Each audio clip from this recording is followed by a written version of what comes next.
In a town where polar bears outnumber the people 1,000 to 800, there is bound to be a turf war. This is Churchill, Manitoba.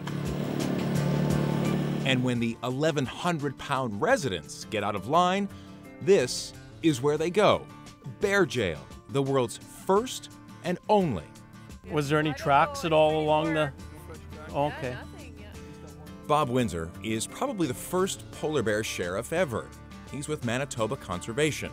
And when bears get too close to town, he'll either drive them away with an air horn or, worst case scenario, round them up and hold them in jail, hoping to break bad habits.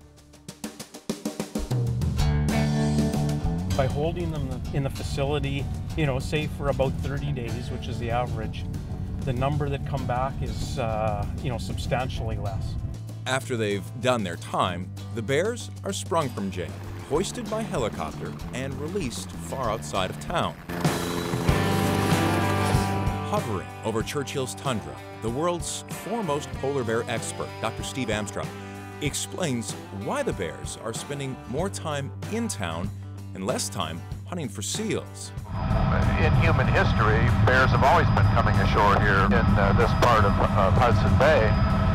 The issue is that they're having to stay on shore longer because the ice is melting earlier in the summertime and freezing up later in the wintertime.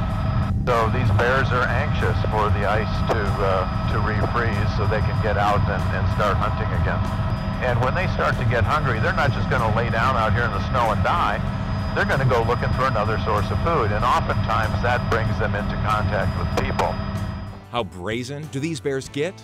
Shotgun in hand, Mitchell Paddock helped chase away a bear attacking his neighbor only yards from his front door. Like when I came inside, Bill was kind of lying over, kind of in this area where it's all dragged up here. Bill Ayotte, the neighbor, survived, and Mitchell brushes aside the idea of living somewhere other than his hometown of Churchill. There's been bears coming into town, forever. It's for some reason, it seems like the past little while, it's seem to have a little more interaction with people in a bad way. It's pretty freaky, but I don't know, I kind of have to live with it, I guess. Polar bear survival means a high-fat, high-protein diet.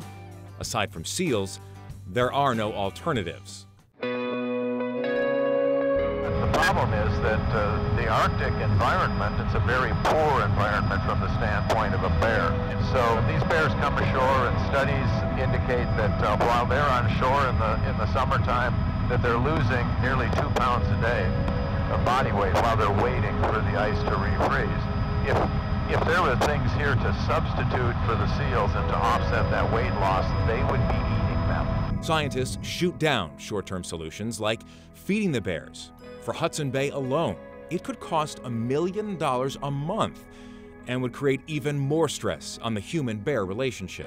If we don't act in time to save polar bears, I projected that in 50 years we could have lost 2/3 of the world's polar bears. If we wait until then, there's going to be so many other problems on Earth that nobody's going to be thinking about polar bears. Dan Kleffler, ABC News, Churchill, Canada.